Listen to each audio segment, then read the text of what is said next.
প্রিয় দেশবাসী, 2024 সালের 3 অগস্ট আমরা এক দফার ঘোষণার মধ্য দিয়ে ফেসিবাদের পতন আমরা ঘটাতে পেরেছি।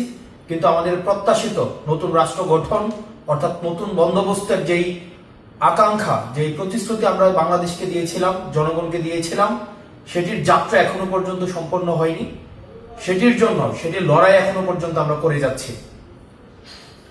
আমরা বিগত জুলাই মাসে বাংলাদেশের 64টি জেলায় গিয়েছি। আমরা আমাদের দেশ গড়তে জুলাই পদযাত্রা করেছি। বিচার, সংস্কার এবং নতুন সংবিধান এই লক্ষ্যকে সামনে রেখে নতুন করে রাষ্ট্র পুনর্গঠনের জন্য আমরা জনগণের কাছে গিয়েছি।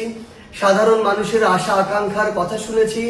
মাঠ পর্যায়ে দাঁড়ে দাঁড়ে গিয়ে মানুষ কি চায়, এই বাংলাদেশকে কিভাবে দেখতে চায়, তাদের সেই কথাগুলো শুনেছি।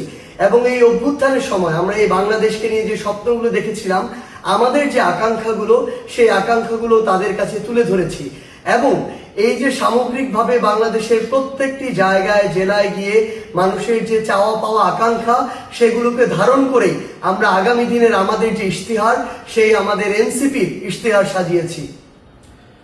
প্রিয় দেশবাসী, জুলাই গণ অভ্যুত্থানের 1 বছর পূর্তির দ্বার প্রান্তে আমরা। আগামীকাল 3রা আগস্ট। আমরা 3রা আগস্ট আবারও শহীদ মিনারে জড়ো হচ্ছি। আমরা নতুন বাংলাদেশের আকাঙ্ক্ষা নিয়ে কাজ করছি।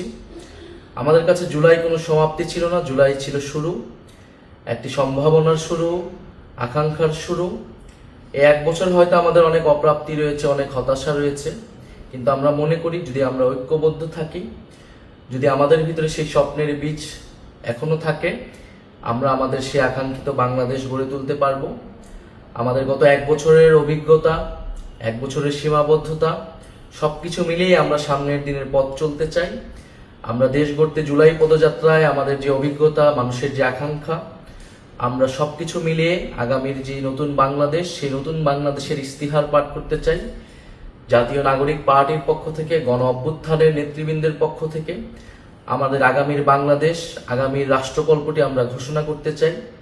যেই তরুণ প্রজন্ম, এই বাংলাদেশের মানুষ কিরকম বাংলাদেশ দেখতে চায়, আমাদের বাংলাদেশটা কিরকম হবে, আমরা যেই নাগরিক মর্যাদার বাংলাদেশের কথা বলি, বৈষম্যহীন গণতান্ত্রিক বাংলাদেশের কথা বলি, যেই দায় ও দরদের রাজনীতির কথা বলি, আমাদের শিক্ষা, স্বাস্থ্য, কর্মসংস্থান থেকে শুরু করে বাংলাদেশের যেই সমস্যাগুলো রয়েছে, সেই সমস্যা সমাধানের উপকল্পটি কি হবে, আমরা সেই রাজনীতির উপকল্পটি আমাদের ভবিষ্যৎ কর্মসূচিটি আমরা প্রকাশ করতে চাচ্ছি।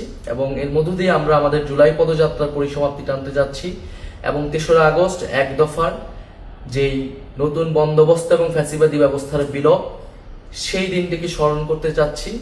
আগামীকাল শহীদ মিনার বিকাল 4টায় আমরা জড়ো হচ্ছি।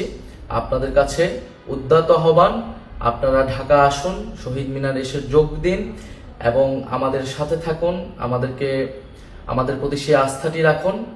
আমরা গণ অভ্যুত্থানে আপনাদের আস্থার প্রতীক হয়েছিলাম।